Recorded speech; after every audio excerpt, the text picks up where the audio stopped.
I'd first seen this movie on a plane ride somewhere. I can't even remember where I was going now. It's been that long. And either way, I was really bored and looking through the movie section, and then I saw it. I saw the TV glow. It's not like me talking about the screen on the plane. That's actually the name of the movie. And, I thought it looked interesting. It was certainly very different. And so I loaded up the movie and I began to watch, and I promptly fell asleep. Look, I was exhausted. And, either way, I woke up at the end and had missed a pretty decent amount in the middle, and I was lost. I had no idea what was going on, or how much I'd missed. And, either way, I just didn't think about it after the plane ride. I got to wherever I was going, and, that was that.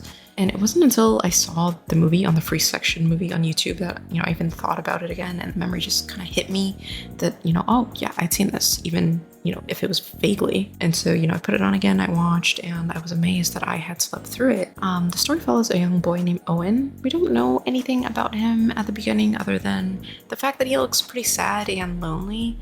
He's kind of set apart from those around him. He doesn't seem like he has a very easy time connecting. And while at school, he meets an older girl named Maddie, and the two begin a sort of friendship over a show called The Pink Opaque. And, Owen's seen it maybe like once or twice, but Maddie is an absolute fan. She adores the show. And, when Owen asks his mom to ask his dad if he can stay up to watch The Pink Opaque, there's a problem because The Pink Opaque is a girls' show, and Owen's dad is one of those dads. And now right away, if you've gotten even a couple of minutes into this movie, you're going to notice that they really love colors. Pink, unsurprisingly, is pretty rife in this film, as are blue, red, and black. And I'm sure you don't live under a rock, so you know that colors have meanings, they convey certain emotions, and they carry certain messages. And pink is often associated with kindness, love, gentleness, and in Western cultures, it is a very gendered color too. It represents femininity, and I don't think that's something we can exclude, and it's not something that I want to exclude for the sake of Owen's character, because it's Owen who you usually see kind of surrounded in pink. He's either shrouded in it, near it, around it, or what have you. And so when I first watched this film, I thought it was going to be a story about repressed gender identity. And to some extent, I still believe that that's true, but I think that this movie is a few things in one. Maddie, unlike Owen, is not nearly this strongly associated with pink despite her obsession with the pink opaque. She's actually more connected to the color black. She wears it very often, just like I do. Black represents power and authority, elegance and death, mourning and depression, rebellion and nonconformity. And for the sake of the story, I think that both mourning and nonconformity fit Maddie pretty well. And for these reasons, among sharing a common interest in the pink opaque, Owen is drawn to her as well. I believe for Owen that Maddie sort of represents this want and desire to escape the conformity of his life and break into something that he's only imagined or dreamed of, but he sees possible through Maddie. Black is pretty fitting for her because in this representation, she is the embodiment of the death of a lifestyle, so to speak, basically the death of Owen's lifestyle. And throughout the movie, I feel like I understood Owen to an extent. I've mentioned enough here that, I feel like I don't quite fit in, and that's a sentiment that a lot of people share.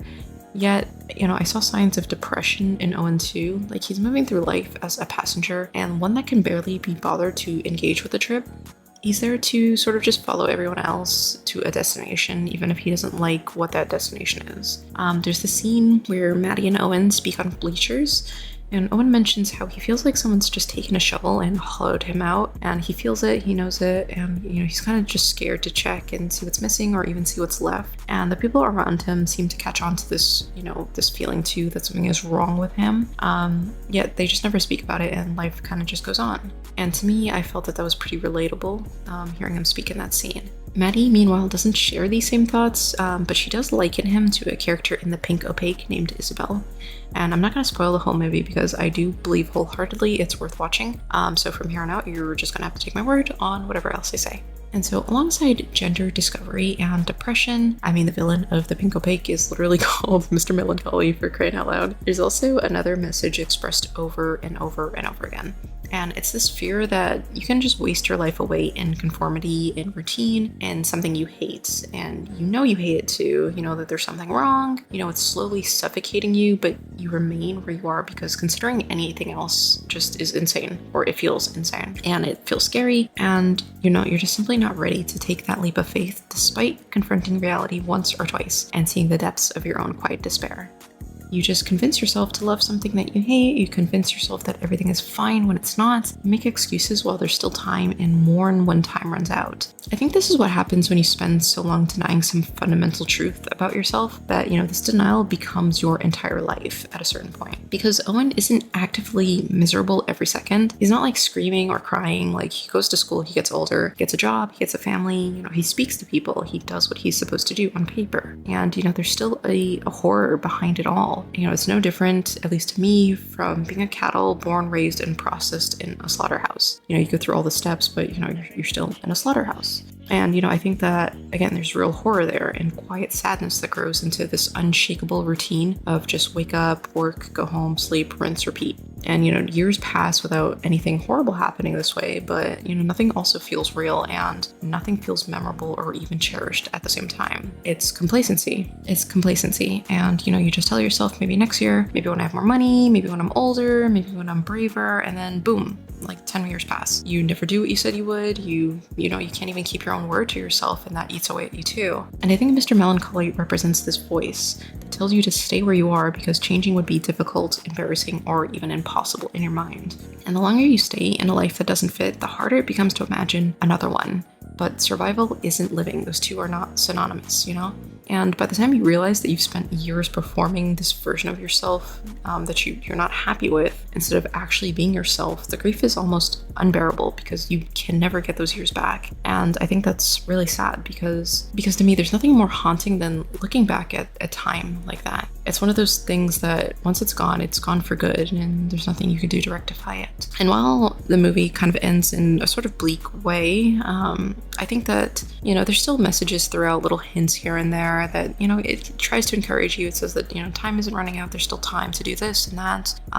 There's a scene where Owen is walking through his school and just all the boards in school are just like of supporting messages. Like, I suppose as there probably would be in a school, but like, there's like, be true to thine own self, and pain is weakness leaving the body. And there's a lot of bulletin boards about courage. There's the quote of, the Latin quote of I came, I saw, I conquered.